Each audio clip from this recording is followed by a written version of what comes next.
और कहना अरे काले के शिव के मनाइबो शिव मानत नाही।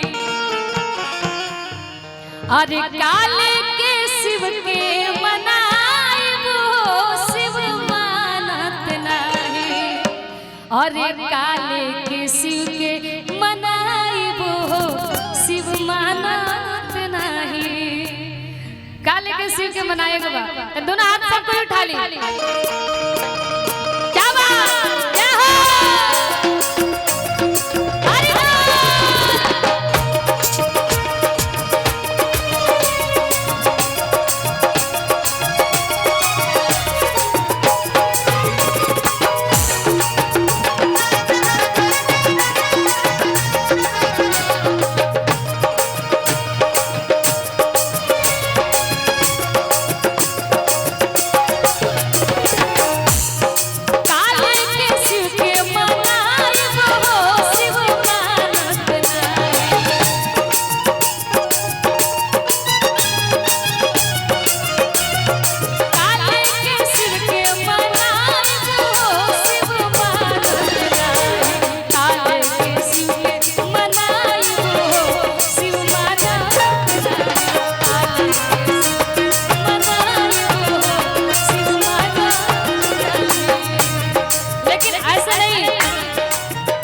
भोले बाबा पौराइल बनी नाराज बनी वहां के मनावे के बात कैसे मनावल जाई। तने दोनों हाथ सबको उठा ली। हां दोनों हाथ मां आप भी उठाइए। दोनों हाथ सब लोग उठाएंगे मेरे साथ सभी लोग ताली बजा के गाएंगे। आवाज थोड़ा सा लो करिए। आवाज आप लोग की आनी चाहिए। काले के शिव के मनाइबो शिव मानत नाही।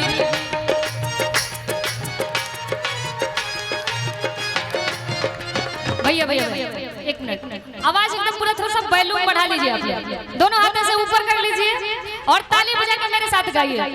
काले के शिव के मनाइबो शिव मानत नाही।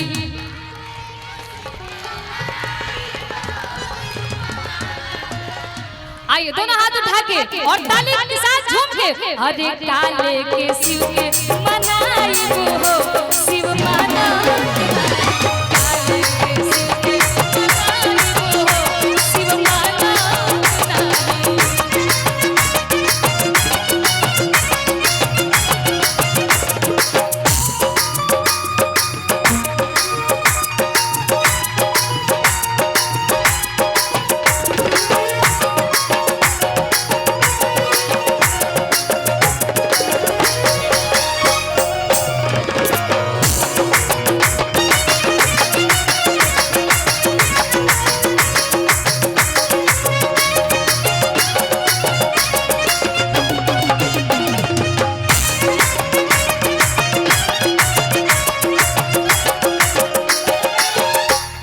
और देखिए भाई भांग धतूरा तो फ्री में मिलेला।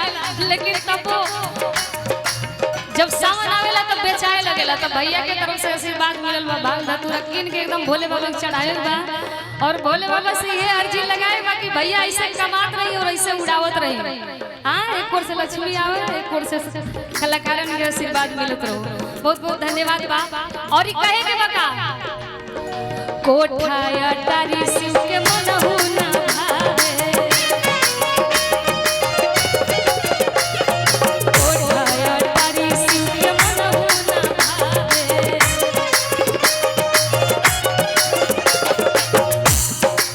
और भोले बाबा के का पसंद है।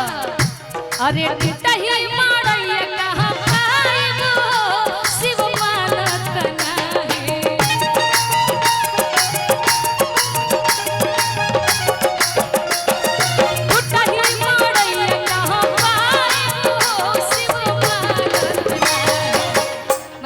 ये गीत आप लोग गाते हैं ना, याद है ना आप लोगों को। अरे कोठा अटारी शिव के मनहु न भावे। अरे टूटही मड़ैया कहाँ पाइबो शिव मानत नाही। अरे काले के शिव के मनाइबो शिव मानत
आवाज थोड़ा सा बढ़ा के रखिए।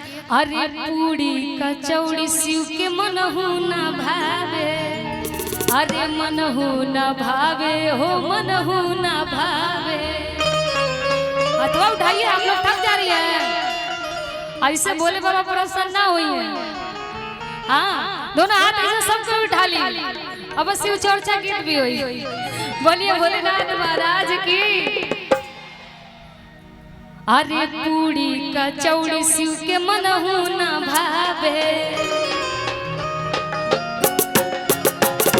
पूड़ी कचौड़ी शिव के मनहु न भावे। आंगो धतूरा कहाँ पाइब हो शिव मानत नहीं।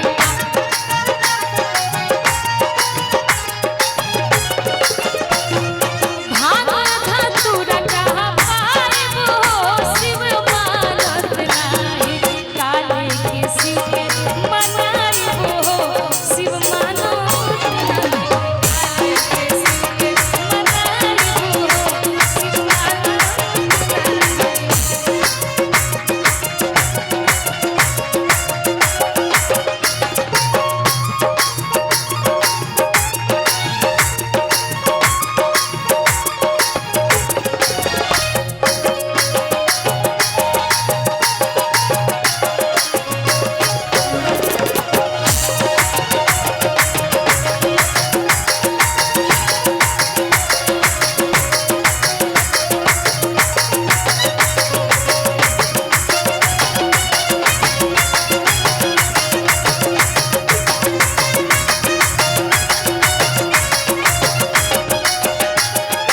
औरी का हाथिया घोड़ा शिव के मनहु न भावे, मनहु न भावे हो मनहु न भावे।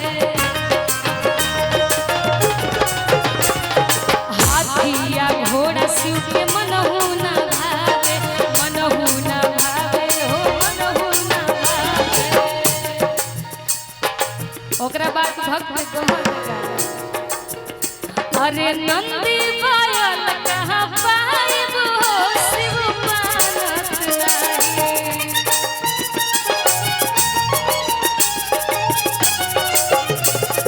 नंदी पायल कहाँ पाइब हो शिव मानत नहीं।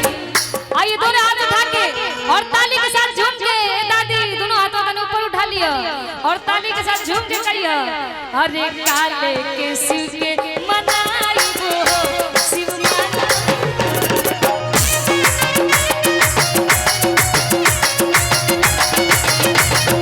काले के शिव के मनाइब हो शिव मानत नहीं।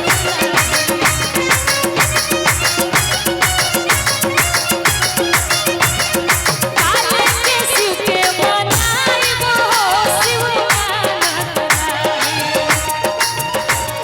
काले के शिव के मनाइब हो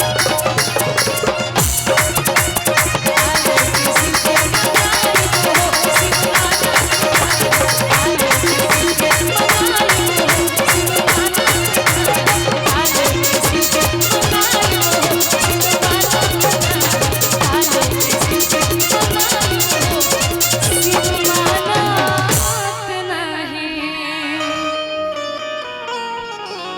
बोलिए भोलेनाथ महाराज की। अच्छा लगा।